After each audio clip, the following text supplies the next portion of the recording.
Estamos iniciando a nossa aula número 164 do nosso curso de Filosofia Espírita e Interpretação dos Evangelhos segundo o Espiritismo.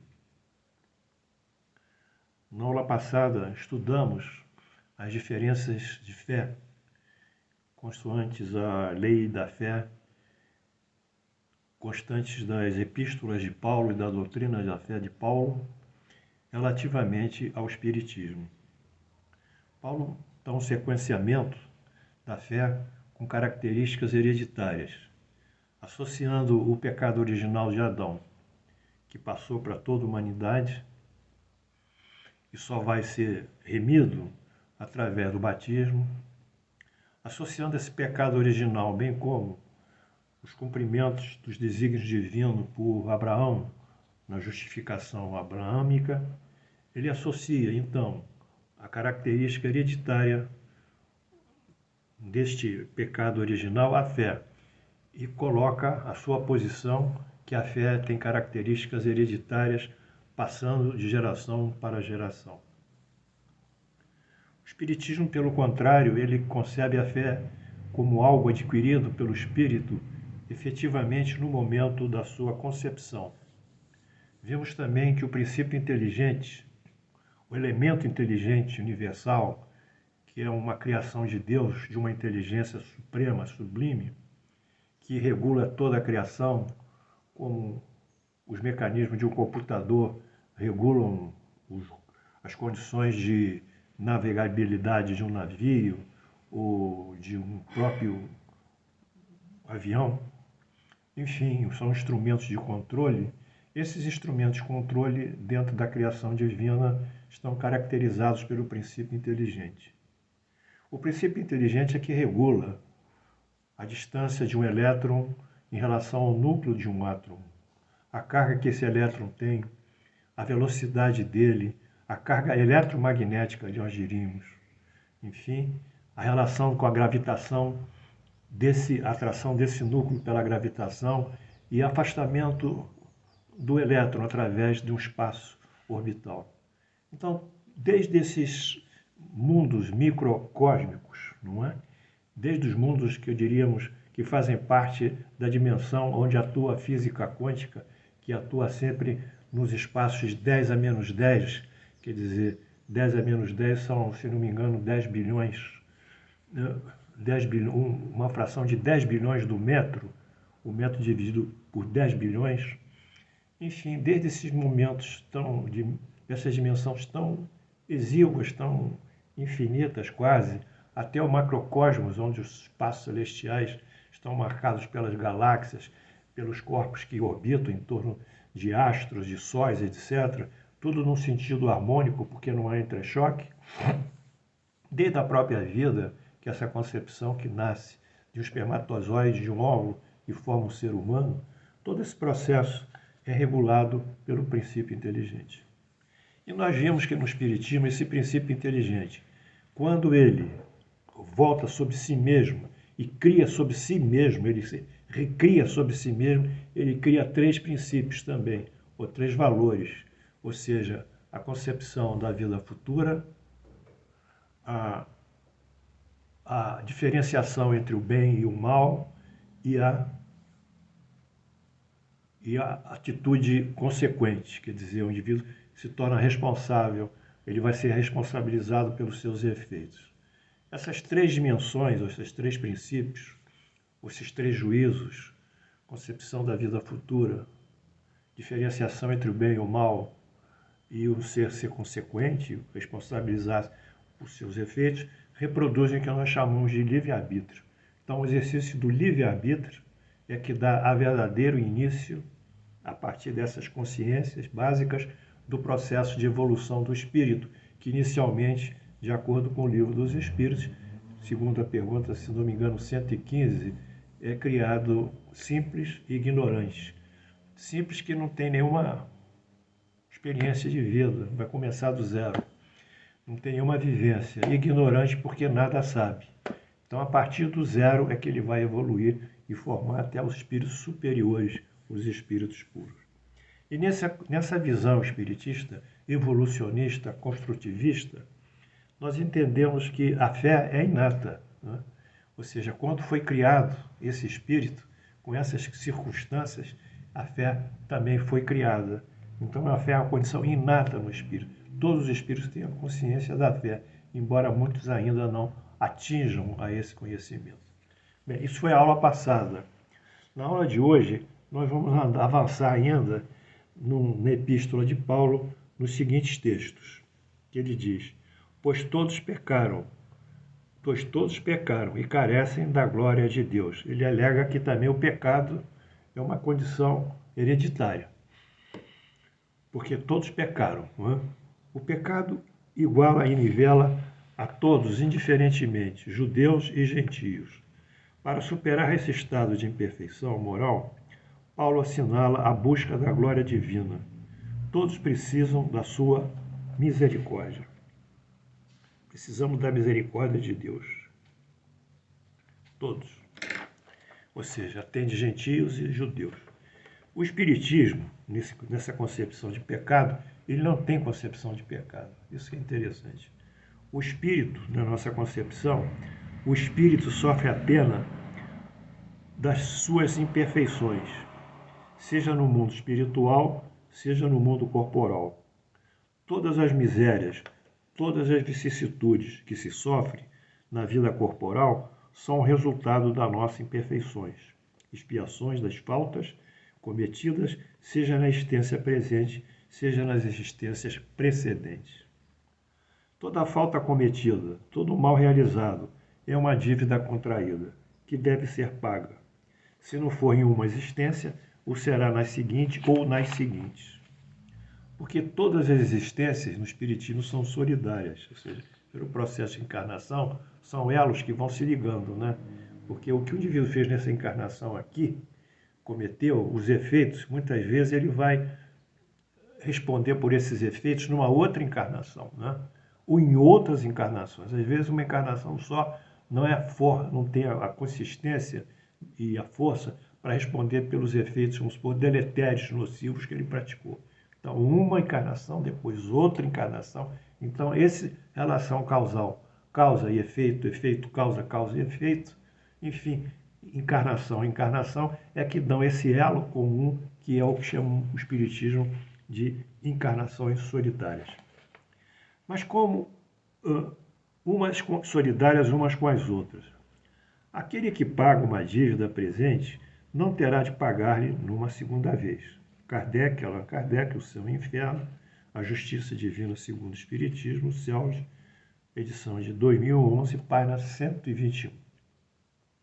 Portanto, respondendo a Paulo, aqui nós, o Espiritismo, o estado do pecado, ou como chama-se o Espiritismo, o estado da ignorância ou da imperfeição, vamos ficar aqui imperfeição, tem como resgate, primeiramente, condicionado ao livre-arbítrio. Quer dizer, primeiramente ele tem que assinalar pelo livre-arbítrio e a vontade, que atua para poder dar consciência e se arrepender. Então, inicialmente, esse processo de reparação no Espiritismo é a conscientização do erro, é saber que errou, é tomar conhecimento, é sair do polo da ignorância, achando que não é erro, e em seguida exercer voluntariamente uma ação que contrabalance esse erro que ele gerou, ou essa ignorância que ele dispõe, que ele tem.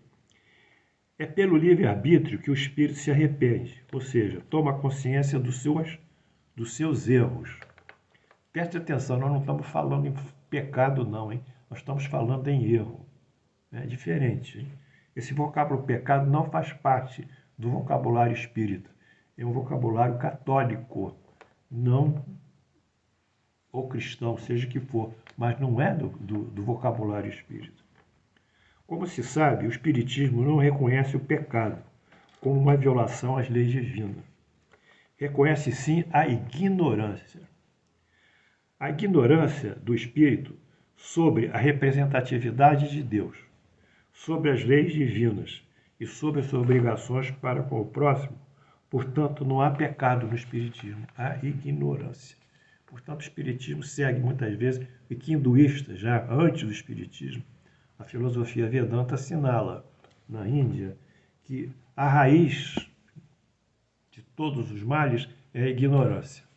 Quanto mais nós sabemos de Deus, quanto mais nós compreendemos as leis divinas, da igualdade, da solidariedade, a justiça, da caridade, enfim, todas essas leis divinas que se movimentam em torno de nós, regulando a própria criação de Deus, as leis naturais, que são as leis da física, da química, que também são divinas, como as leis morais, que também são divinas, todo esse sistema legislativo sublime e divinizado, ele, à medida que nós tomamos consciência desse sistema, entre aspas, legislativo, nós compatibilizamos as nossas ações, os nossos sentimentos, os nossos pensamentos à vontade de Deus.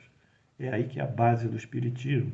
Portanto, nós não temos crucificação, não temos situações de masoquismo, de sofrermos para pagarmos. Ao contrário, nós temos que pegar a oportunidade da dor e do sofrimento e entender que ela veio em função de nós próprios, da nossa inconsequência e da nossa irresponsabilidade, e tomarmos essa experiência de dor ou de sofrimento, ou mesmo de angústia, e trabalharmos ela pela resignação, pela fé, pela paciência, pela consistência numa relação muito próxima de compreensão que tudo vem pela vontade de Deus, pelas suas leis.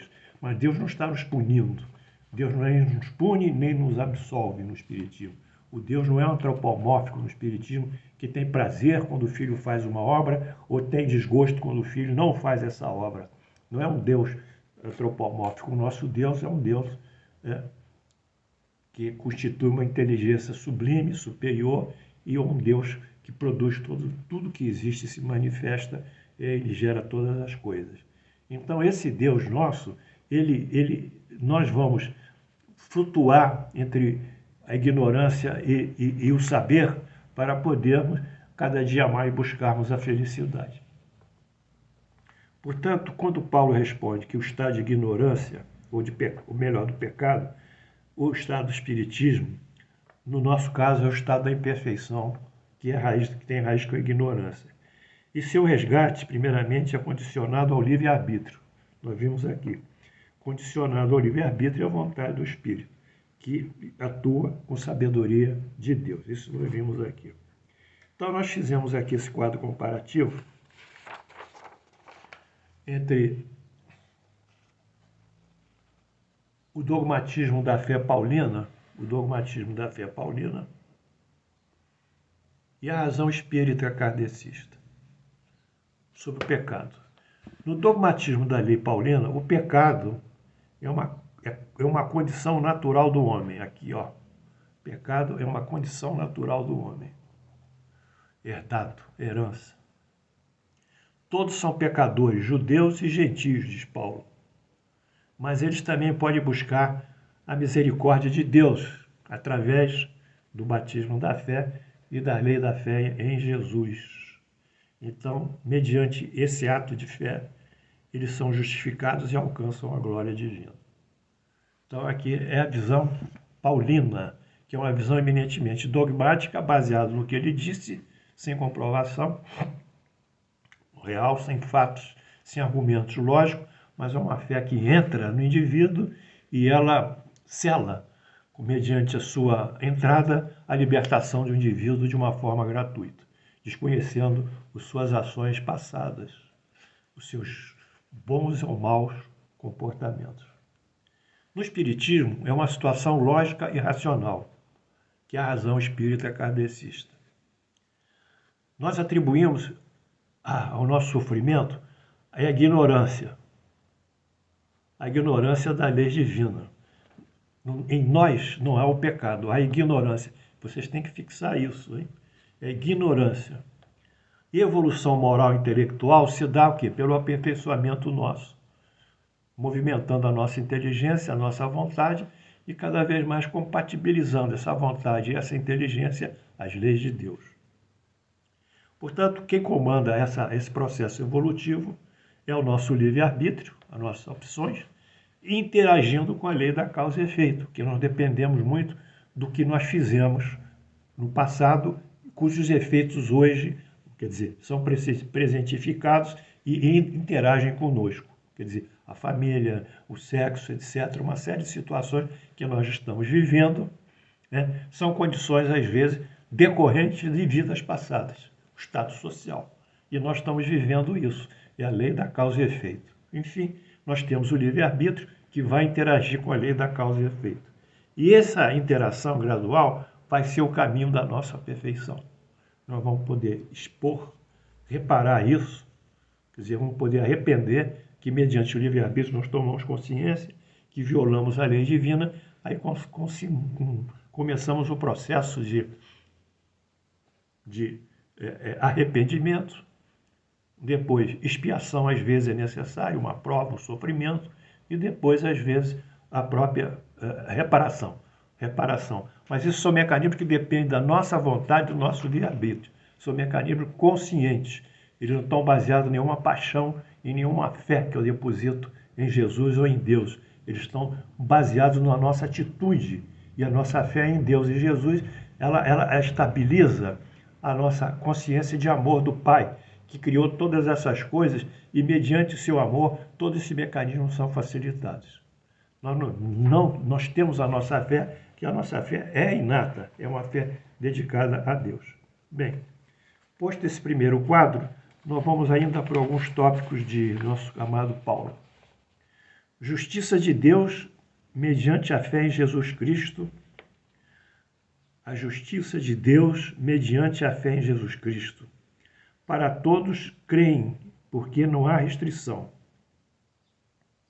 Portanto, a justiça de Deus foi feita pela fé que temos em Jesus Cristo. Quer dizer, houve uma justiça, como nós vimos nas aulas passadas, que não é justiça, não é a lei de Moisés, não são os profetas, como Jesus, temos que registrar, ele abonou isso, né?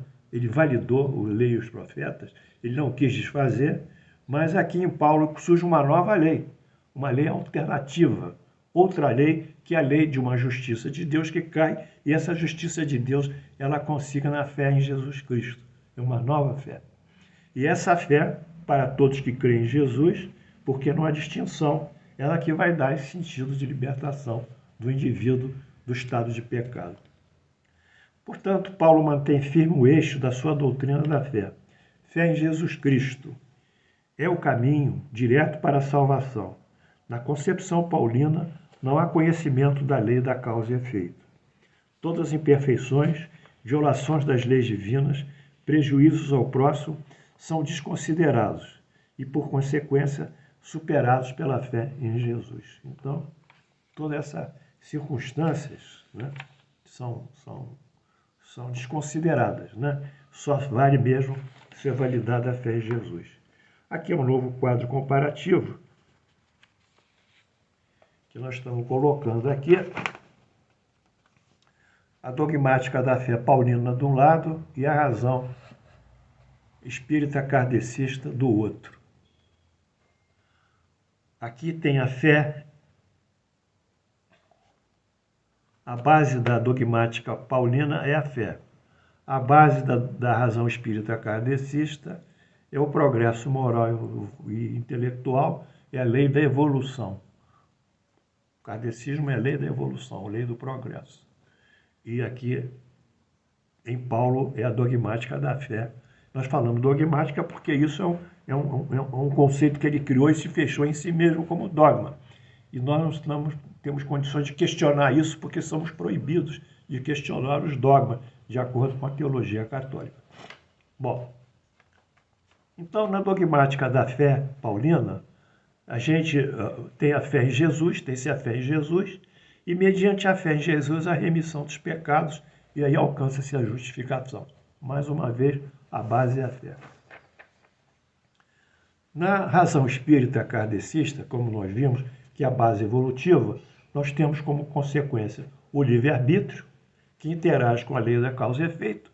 Essa interação do nosso livre-arbítrio com o meio ambiente, que interage sobre nós numa relação de causa e efeito, é que produz a nossa evolução.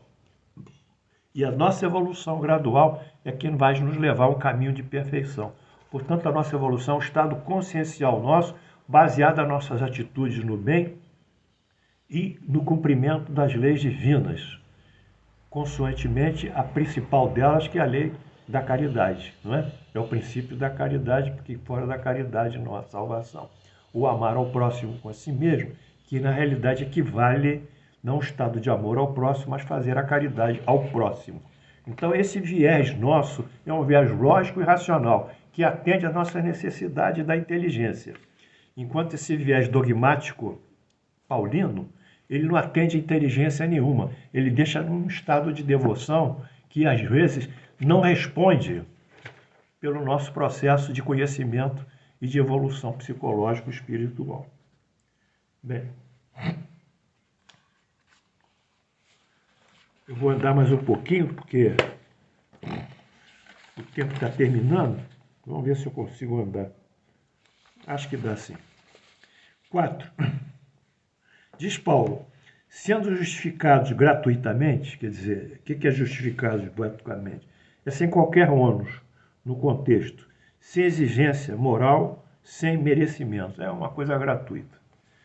Quer dizer, sendo justificados gratuitamente por sua graça, que é o dom especial concedido de Deus, mediante a redenção, quer dizer, Deus dá essa graça para nós e nós vamos ter a redenção, que é a libertação da escravidão de pecado, porque é mediante que Jesus é que vai nos redimir. Quer dizer, o nosso processo depende de Jesus.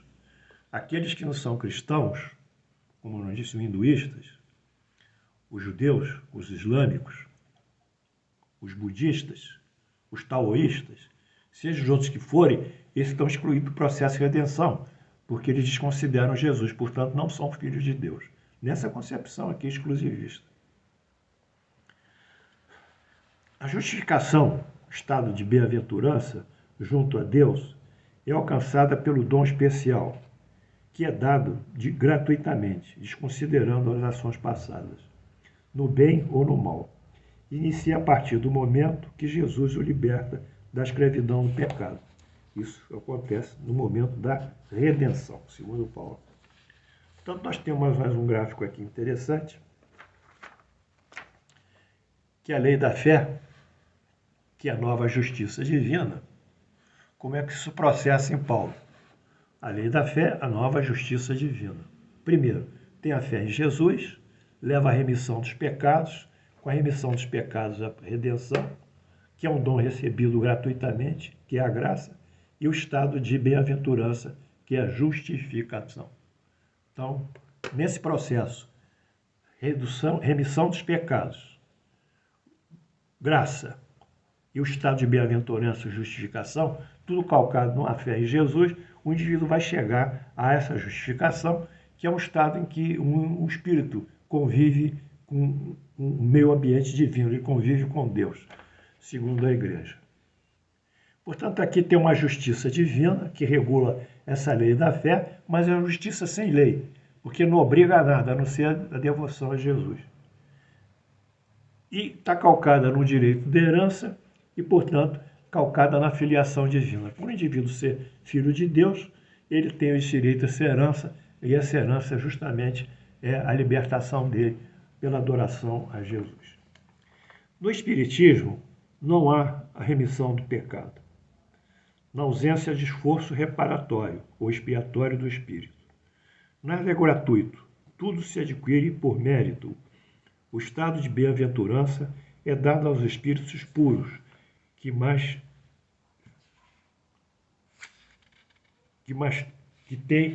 têm a resgatar, que nada mais tem a resgatar. Portanto, os espíritos puros, nós vamos ver na aula subsequente o que o Espiritismo fala por esses espíritos que alcançaram a bem-aventurança, né? sem esse mecanismo da fé propriamente dito. Eu espero que vocês estejam gostando, e eu também estou gostando muito, confesso a vocês, porque essa aula, ela traz para mim um sentido do verdadeiro didata, né? Do professor. Eu posso transmitir a vocês aquilo que eu acredito. Mas aquilo que eu acredito, outros também acreditaram.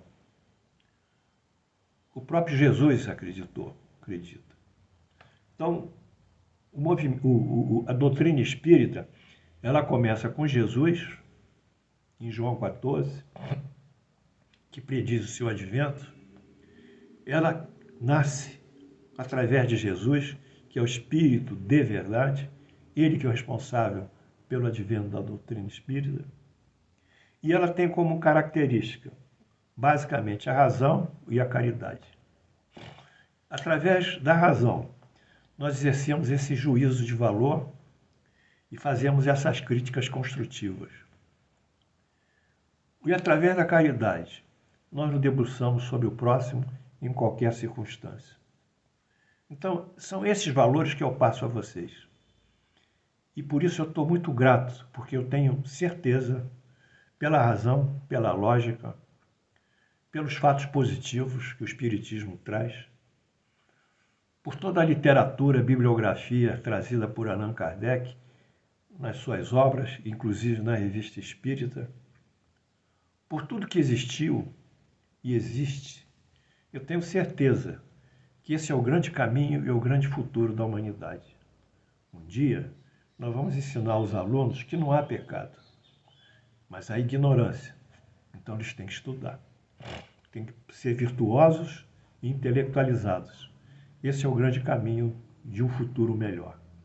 Enquanto isso não vem, nós continuamos aqui como soldados, atirando de toda maneira, mas pelo menos sabendo que essa mensagem não se perderá nas mentes e nos corações sensíveis